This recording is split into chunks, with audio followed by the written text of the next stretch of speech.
ഡിവൈഎഫ്ഐയുടെ ഇന്നത്തെ 8ാമത്തെ ദിവസമാകുമ്പോഴേക്കും വയനാട്ടിൽ 500 പേരുണ്ട്. ചാലിയാറിന്റെ ഭാഗത്ത് തിരയാൻ 130 പേര് പോയിട്ടുണ്ട്. 8ാമത്തെ ദിവസമാണ്.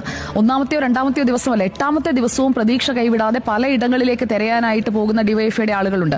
1ാം തീയതി മുതൽ 1ാമത്തെ ദിവസം മുതൽ 7ാമത്തെ ദിവസം വരെയുള്ള കണക്ക് നമ്മൾ എടുത്തു നോക്കിക്കഴിഞ്ഞാൽ ചാലിയാർ ഭാഗത്ത് ദിവസവും 150 പേരെങ്കിലും പോകുന്നുണ്ട്. വയനാട്ടിൽ ഒരു 250 പേരെങ്കിലും കാണും. എല്ലായിടത്തും നമ്മൾ നോക്കിക്കഴിഞ്ഞാൽ അങ്ങ് പുഞ്ചിരിമട്ടം മുതൽ ഇങ്ങ് താഴെ ചൂരൽമല ടൗൺ വരെയുള്ള ഭാഗത്ത് അവിടെ ഡിവൈഎഫ്ഐയുടെ സന്നദ്ധ സേനാ പ്രവർത്തകരെ നമ്മൾ കാണുന്നുണ്ട്.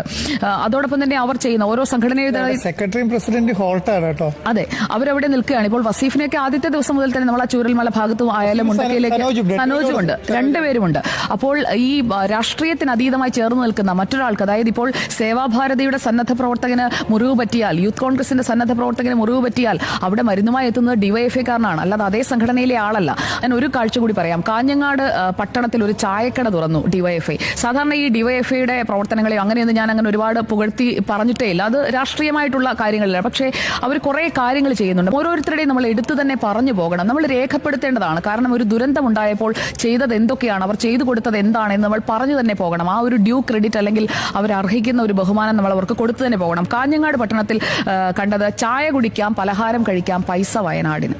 നമുക്ക് തോന്നുന്ന ചെറിയൊരു കാര്യമാണ്. ഈ 11ാം തീയതി വരെയുള്ള ഒരു ടെമ്പററി ചായക്കടയാണ്. പക്ഷെ അത് കൊടുക്കുന്ന ഒരു സന്ദേശം ഒന്ന് ആലോചിച്ച് നോക്കൂ.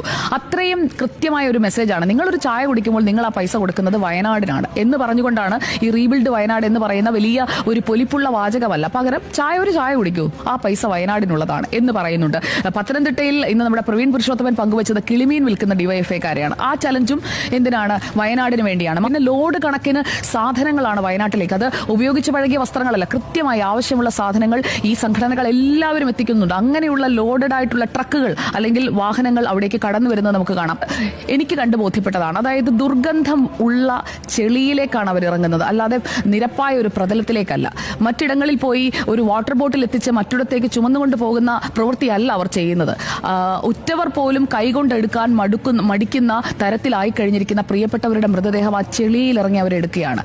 അപ്പോൾ അത്രയും ഒറ്റ മനസ്സോടെ പ്രവർത്തിക്കുന്ന മനുഷ്യരെ, അവരെ നമ്മൾ ഒരു എങ്ങനെയാണ് അതിനെ പാക്ക് ചെയ്യേണ്ടത് എന്നുള്ളത് സംസ്ഥാന സർക്കാരാണ് തീരുമാനിക്കേണ്ടത്. ഇപ്പോൾ ഈ 18,000 പേര് രജിസ്റ്റർ ചെയ്തിട്ടുണ്ടെങ്കിൽ കേരളത്തിന് എന്ത് ആവശ്യമുണ്ടെങ്കിലും ഓടിയെത്താൻ സന്നദ്ധരായിട്ടുള്ള ആളുകളാണ്.